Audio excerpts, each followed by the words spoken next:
Hi guys, welcome to my YouTube channel. If you are new, a very warm welcome to you. If you're returning, welcome back. Thank you for coming back. And please, if you're new, do not forget to subscribe to the channel. Guys, we are on our way, road to 400 subs. What? I know that I said I won't be uploading any videos, but I felt like no, man, no, So today's video is going to be basically about what to expect, because I know a number of you are actually applying, and some of you will be moving to Taiwan pretty soon. So I thought, you know what, let me do a video of what is it that you can expect. I hope the noise from outside is not disturbing. I'm in class, as you can see. This is a dance / arts classroom that I use for my classes on Friday. That's why you see the painting and everything, right? So let's just get into the video right away. First thing that you should, these are my notes, by the way, expect are, okay, working hours are for public schools. This information is mainly for public schools because I am working in a public school, so I have information on public schools. If you are going to be working in a private school, things may be different for you, okay? And this is not for each and every school, but this is for most public schools. Right, first of all, working hours. Your working hours are going to be from 8 a.m. to 4 p.m. You are most probably going to have classes until 12. If late, maybe they'll be around, last class will be around what, 14:30, something to 3, maybe 3 p.m. for some people, I do not know. But most of your classes will end in the morning. So even though you are at work till 4 p.m., but you're not necessarily in class from 8 till 4 p.m., right? Number one, those are the expected working hours. Number two, the number of classes you'd have, like the number of classes, like periods that you should expect are between 18 and 20 per week, and it depends on where you are also. Some people can work in two different schools, and some may work in one school. In my case, I work in one school, but it has different branches, so I go to one school on Mondays and Fridays, and I go to the other on during the week, for the 3 days during the week. So yeah, that is very possible. You could be working for two schools, but you have one contract that states that. So in your contract, they will state that, okay, there's party A, party B, and party C if you are going to be working in two schools, right? But the number of hours does not change.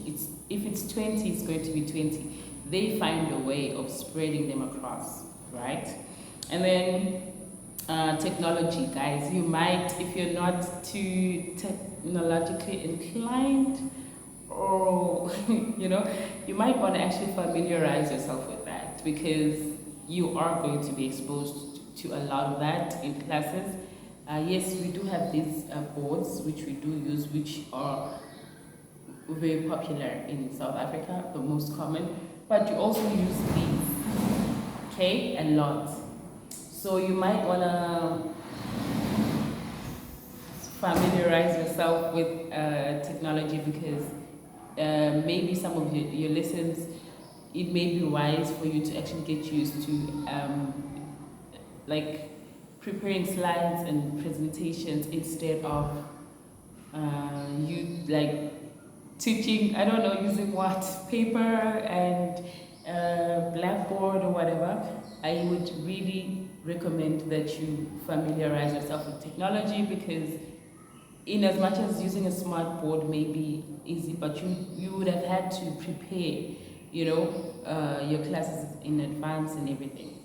Okay, and opportunity for extra classes, you also get, if you are lucky, you may get, the school may approach you and ask you if you want to do extra classes, and if you do them, you'll get paid for that. So that's like your side hustle, nyana, but you're most probably going to do it in the same school or neighboring schools that you are, yeah, neighbors with, basic neighboring. Oh my god, that's redundant. I'm sorry, okay? Leave days. Leave days here are different, okay? For example, in a public school in South Africa, in South Africa, you would work, if you have 30 days of sick leave that you can use in 3 years, I think. So if you have sick leave, you take sick leave, you go, but you still get your full salary. And if you still have your urgent personal whatever UPA leave, you can also take your leave and you will get full pay for it, or whatever leave you take. If you still have your leave days, you get your full salary, right? Here it differs. If you take sick leave on like if you take full day off, you're going to fill in a leave form. On that leave form, you must indicate how many classes would you have missed on that day, and then that will be unfortunately deducted from your salary. So you must avoid that, but you have an allowance of taking those. It's just that if you have classes, unfortunately, the classes will have to, I don't know, I think you're sort of like swapping with somebody else, so they get an extra class. No, you're not necessarily swapping. You were just there. Someone else is going to replace your classes. So that salary must go to them because it's extra work for them. And then you won't get the salary. Not nice, but you should avoid taking too many leave days also. And you can, I think there is an option. I don't know whether it applies for foreign teachers, but some people actually swap classes.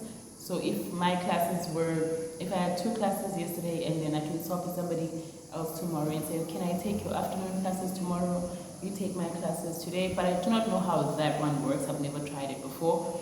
But yeah, that's how sick leave works. Sick leave, personal leave, you have days, but you still need the salary for your classes that would have taken place on that day will be deducted.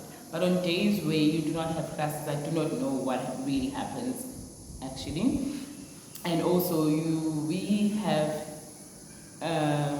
make-up days. So if there's a public holiday on a Thursday, Friday is going to be replaced during another weekend so that we have a long weekend. Instead of staying at home on Thursday and then coming back to work on Friday. So we make it they make it a long weekend, but you have to replace this day. I know that in South Africa the case is different because if the holiday is on Thursday, automatically you get the Friday off. If the holiday is on Tuesday, you get the Monday off. But here we have to replace those days. And then summer vacation, while still on leave, summer vacation is 2 months, right? So today is the last day of school, tomorrow is the beginning of summer vacation, so people are going to be on summer vacation for 2 months, July, August.